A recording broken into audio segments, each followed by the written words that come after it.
Kahala Yahweh, Bahasham, Yahweh Shai, Bahasham, Waha, Rakak Wadash. Double honors to the apostles of Great Millstone. Peace and blessings to Yakin pushing this word and truth and sincerity throughout the four corners of the earth. This is Matthew from the GMS of Dallas Camp, and wanted to go into a quick lesson. Lord willing, this will be edifying to the hopeful elect. All right, so wanted to go into this quick video here. It says special report, documentary filmmaker Jeremy Corbell on UFO hearing. All right, I'm gonna go ahead and play it. I'm gonna get some few scriptures. Lord willing, this will be edifying. All right, you heard the name Mr. Corbell there. You were name dropped. There he is. Let's bring in UFO documentary filmmaker Jeremy Corbell. This is your specialty. You've been working on this for years now. Thank you for being with us today on such a big day. This is for you. And can we say the UFO community? Absolutely, the UFO community, yeah. Okay, so what is the biggest revelation you think from today's hearings? First of all, UFOs are not a matter of belief. That's a data-poor perspective, and this is a data-rich environment. So if you look at it this way, every day human knowledge expands, and that's what we're seeing today. Today was this landmark moment. It was a moment a lot of people were asking for, and representative government came forward and offered this. It's the first time in 50 years that we've had open congressional hearings on the subject of UFOs. And not only that, today, there was a pressure that was put on our intelligence agencies and our Department of Defense to fess up about what they know. And what they know is that UFOs are real, that they're physical objects, that they are advanced craft, that they outpace, outmaneuver, and outperform any of our war technology. So they showed new footage today, actually. They showed new footage. So that is a symbol or a sign of UFO transparency. We're living in a different. Hey, and it says it will be signs of wonders in heaven. As it said, it's a sign. And these Edomite and these other, like I said, these scientists and all these that are trying to understand this, they actually know what it is, but they don't want the elect, which is the nation of Israel, and the elect of Israel will be being delivered coming soon. That's why Esau has to do what he can to destroy as much as the world, or much as the Israel as they can. That's why they're gonna go balls to the wall and do what they can to destroy basically majority of the planet and kill off billions of people and leave 500 million people on the earth. But they do know that this sign and this wonder is coming soon, because you're starting to see more and more of the chariots. All right. This is Matthew 24, start at verse 29. It said, immediately after the tribulation of those days shall the sun be darkened, and the moon shall not give her light, and the stars shall fall from heaven, and the powers of the heavens shall be shaken. And like they this can go, it's going into what? It's going into the thermonuclear destruction. And when you read Matthew 24, it lets you know that in the verse 22, it said that except those days be shortened, there should be no flesh left, but for the elect's sake, those days shall be shortened. So the Lord is speeding things up for the elect. All right. And it goes into how, the kingdom of heaven will be getting ready to come upon the earth, but it's going to be tribulation in those days. And what's that before the actual destruction or the thermonuclear destruction is Jacob's trouble. All right, but like I said, the earth will be shaken. All right, and like he just said, it's starting to see more and more signs. This is verse 30. And then shall appear the sign of the Son of Man in heaven. All right, the sign of the Son of Man in heaven. Who is the Son of Man? Yahweh Shai. All right, and he knows that is the signs are coming. All right, you have Akim that saw a bunch of angels, a bunch of chariots in the sky, broad day, when it was out at camp. If I'm not mistaken, I want to say it was out in the LA camp that saw it recently. So these are the signs and the wonders of what? The coming of the Son of Man. All right, keep going here. It says, and then shall all the tribes of the earth mourn. And why are they mourning? Because they're mourning because they know that the Lord is coming what? He's not going to meet thee as a man. He's coming with a band of angels to do what? Cause destruction upon the earth. Cause the destruction upon the earth. Matter of fact, I'm going to get something to back that up, and then I'll jump right back over here. All right, this is Zechariah 5, all right? And it says, verse 1, it says, then I turned and lifted up my eyes and looked, and behold, a flying robe. Okay, and that is the appearance of the Son of Man, as we just read in Matthew 24 and verse 30. All right, and this is why the tribes and everything is still mourning. All right, verse 2. This is Zechariah 5 and 2. All right, keep going here. It says, and he said unto me, what seest thou? And I said, I see a flying robe. The length thereof is 20 cubits, and the breadth thereof is 10 cubits. And then he said unto me, this is the curse that goeth forth over the face of the earth. For everyone that stealeth shall be cut off as as on this side according to it. And everyone that sweareth shall be cut off as on the side according to it. That's why, because it's just going to be a remnant of the nation of Israel. The elect is going to be delivered. And we go back to Matthew 24 and 30. It says, and then shall appear the Son of Man, and then shall all the tribes of the earth mourn. Why? Because the Lord is coming to do what? Bring forth that fire and brimstone, just like Sodom and Gomorrah, especially here in Babylon the Great, aka Sodom and Egypt. He's coming to destroy, make this place desolate, along with his band of angel. That's why I said it's a curse to come upon the earth, whole earth. All right. And it says, and they shall see the Son of Man coming in the clouds of heaven with the power of great glory. And we're going to get Revelations 1-2 as we go ahead and read. Matter of fact, let's get it right now. And I know we got to play this video, but that's the spirit. Because he said it's going to be a sign. All right. This is Revelations 1 and verse 7. It says, behold, he cometh with clouds, and every eye shall see him. That's why they're going to be mourning, because they're going to see the fathership, and they're going to see all these angels, all right, and all these chariots.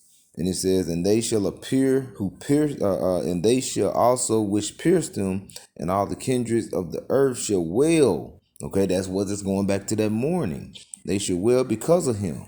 Even so, amen. All right, so this is the curse that's coming about, and it's going to cover the whole earth. Let's keep going. All right, this is a special report. World.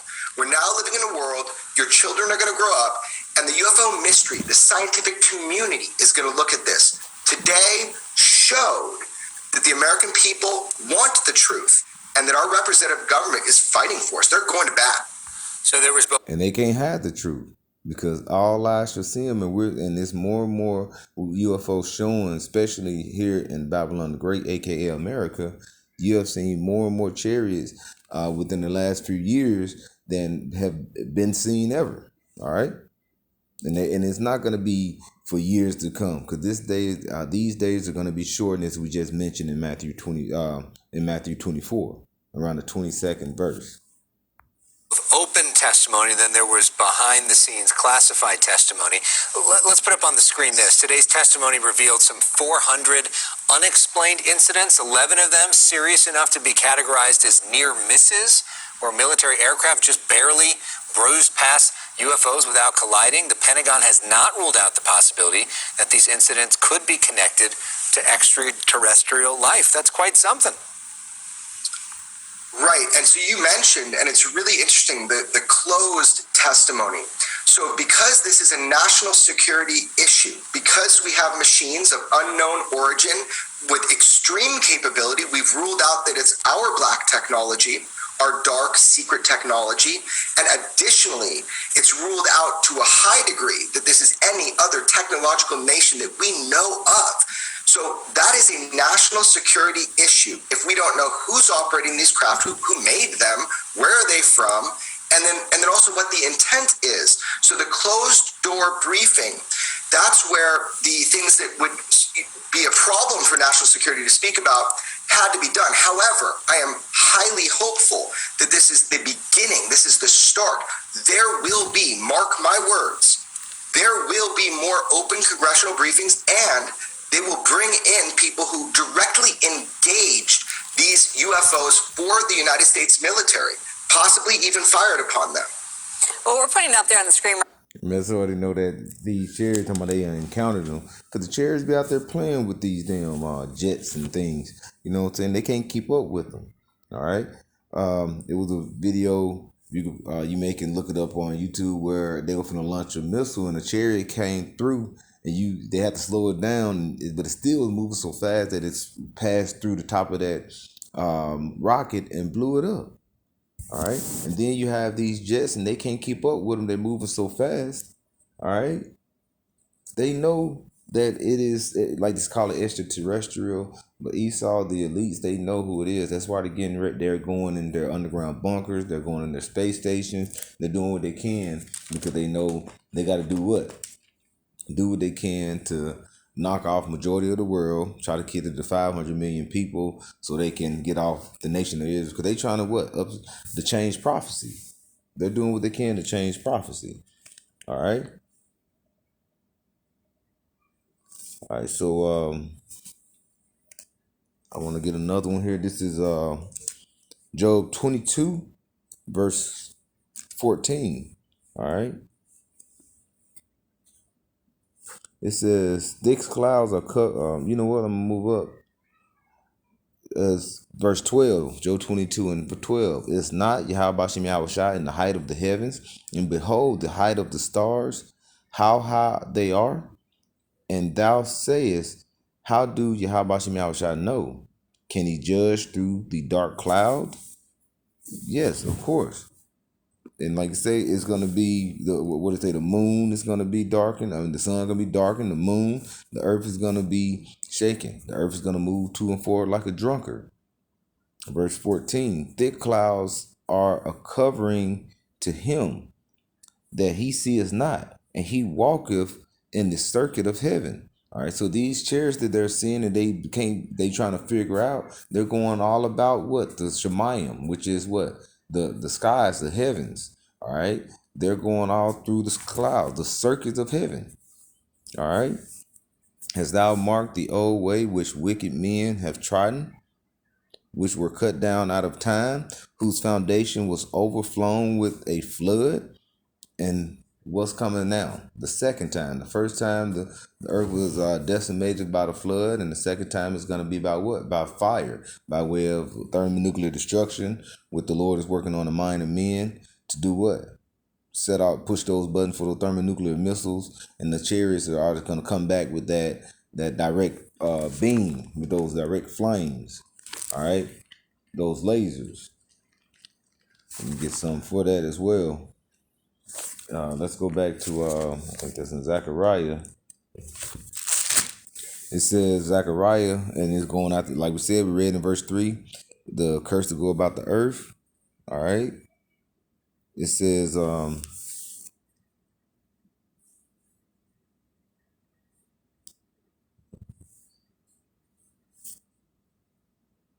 on, I'm looking for it.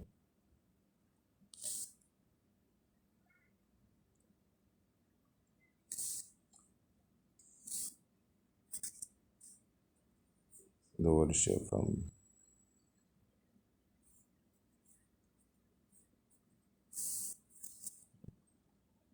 You know, that's what that ain't what I was looking for here.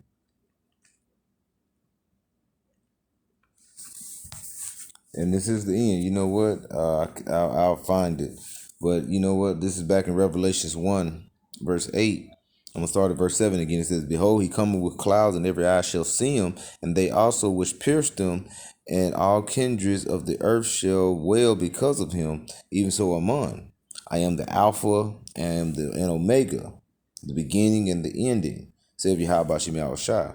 which is and which was and which is to come, the Almighty. So this is to come. The end is near for Esau's kingdom. All right. The end is near for Esau's kingdom. And he's gonna call us up as we is Isaiah 26. And I'm gonna get that as well, but I'm gonna go ahead and play this video. Right now, the screen stigma has gotten in the way of good intelligence because not everyone believes. So you started off this interview saying that this isn't a matter of belief, but you certainly know that there are still the non-believers. There are skeptics out there. So how do you change that? And one of the things is, why haven't more pilots come forward? So that's the thing. They have, like, I could be skeptical of bacteria until I get a microscope. And here's the deal. Our technology is becoming so sophisticated. It's not just somebody saying, like a pilot saying they saw it. It's tracked on ground radar, air radar, collective AI, artificial intelligence radar that connects all the pilots together. It's on thermal imagery. It's on infrared. It's on normal photos. So you've got all this corroborative video evidence. And this is some of what I released with my mentor in journalism, George Knapp. We did that just about a year ago, and that's kind of what they were talking about in these hearings. And to your point, it was stated by Representative Carson when he put this together. He's my new hero. He said we want to reduce stigma. That's what this hearing is about. Now, why did he say that? It's because I should be obsolete. People like me, where military individuals come to me and have to leak me footage because they can't push it up through the chain of command and get it to where it needs to go. And additionally, the people where it needs to go, they also want it. So if I do my job right, I'll be out of a job because that line directly of information, that should be healed. You know, that should be put back together so we can work as a single unit. Now, the other aspect of the hearing was what you said. Secrecy, it can serve as an obstacle for solving this UFO mystery. Okay, well, you've certainly done your job well because you have a lot of people who follow you. So tell our viewers why they should follow you on Twitter and Instagram. Well, actually, that's where I have dropped all of the new UFO footage. When I obtain it, I vet it, I make sure it's not a problem with national security. I drop it on my Instagram and my Twitter. So I would follow it because that is the way you're going to see it first. And it's everything's at Jeremy Corbell. And the website is... Hey, and Esau, like I said, hey, your time is up. You're through, buddy. You know what I'm saying? This is... He talking about all the footage. Yeah, Esau got all type of footage, but the thing is, it's becoming more prevalent to see, and everyone had these phones and these videos that these chairs that he has to come out and say something. Hey, the end is near. The end is come. All right, that's why the nations will mourn. All right, this is 2 Ezra 13. All right. It says, verse 1, it says, and it came to pass after 7 days I dreamed a dream by night, and lo, arose a wind from the sea, that it moved all the ways thereof. And this is the wind, and like I say, of the sea. This is actually talking about the Shemayim, the actual heavens, the skies. When you look up at the sky and it's clear blue skies, it looks like what? The sea. Verse 3, and I beheld, and lo, the man waxed strong with the thousands of heaven. And when he turned his countenance and looked, all the things trembled, and that were seen under him. The earth, like we just read, going into the earth, more the nation's gonna mourn, and it's gonna be a curse that's gonna come upon a curse that's coming upon the earth. All right. It says, and whensoever the voice went out of his mouth, all they burned that heard his voice, as the earth faileth when it felleth the fire. And that is what? That concentrated fire that's coming from out of those chariots. All right. And then you got to remember, the Lord said, if it's already kindled? So that's thermonuclear destruction is going to be going on. And the Lord is going to come with those concentrated lasers that's going to come out of the chariots. All right. Verse 5. And after this I beheld, and lo, there was gathered together a multitude of men out of a number from the four winds of the heavens to subdue the man that came out of the sea. And that's going into Joel 3 when, like say, that World War 3 is going to be going on, and they're going to see what? The heavens, then they're going to see the chariots, and that's going to come around, and all eyes are going to see, and they're going to see them, and they're going to band together. All right, all these heathen nations from the four corners of the earth who's going to be involved in World War III are going to come together to do what? Let's keep going. It said what? To subdue. It's going to do what? Try to subdue the Son of Man. All right? But let's just keep going here. It says, verse 6, but I beheld, and lo, he had graved himself a great mountain and flew upon it. And but I would have seen the region or the place whereout the hill was graven, and I could not. It was so big, it looked like a big old mountain. That's talking about the chariots. And I beheld after this, and after this I beheld, and lo, all they which were gathered together to subdue him were so afraid, but yet durst fight. The Lord is going to put that spirit on who? These jet fighters and all these that's going to be out there fighting against each other is going to band together to come together and try to fight against what? That graven mountain. All right, those chariots. Just like you see in the movie Independence Day, even like the second Independence Day, they came together and tried to do it. All of the countries and nations of people came together to prepare for what? The chariots. That's why they're looking for trying to create these military space force and things like that. They ain't preparing to fight each other in space. They're preparing for what they're seeing. These so-called UFOs, aka the chariots of Yahweh Shem Yahweh Shai. And like I said, they're going to fight. And even though we're going to be afraid, but the Lord will put the spirit on them to fight. Verse 9, and lo, and he saw the violence of the multitude that came. He neither lifted up his hand nor his held sword or any instrument of war, but only I saw that he sent out of his mouth as it had been a blast of fire, and out of his lips a flaming breath, and out of his tongue he cast out sparks and tempests. All right, so that's what's going to come out. All right, and it's going to be glorious. All right, and what do you say? Who's going to be delivered? The elect. Let's jump to Isaiah 26 and verse 20. It says, come, my people, enter thou into thy chamber and shut thy doors about thee. And the chambers of what? The chambers of what? The actual chariots. It says, come, my people, enter thou into the chambers, shut thy doors about thee, hide thyself as it were for a little moment until the indignation be overpast. So the Lord is going to deliver up the elect until this destruction passes over. Verse 21, for behold, Yahweh Shem Yahweh Shai cometh out of his place to punish the inhabitants of the earth for their iniquity. The earth also shall be disclosed her blood, and shall no more cover her slain. And see, this is why we're measuring the time diligently. We see what's going on with the world, so as measuring the time, we see that what? The destruction is draweth nigh. All right? And what manner of men will you be in these times? You know, like I say, we got to work out our own salvation with fear and trembling. So Lord willing, we be delivered out of what's to come. So with that, and these kids out here. So with that, I'd like to give all praises to Yahweh, Bahasham, Yahweh Shai, Bahasham, Waha, Rachakodash. Double honors to the apostles of Great Millstone. Peace and blessings to Yakim, pushing his word in truth and sincerity. Hey, Shalom.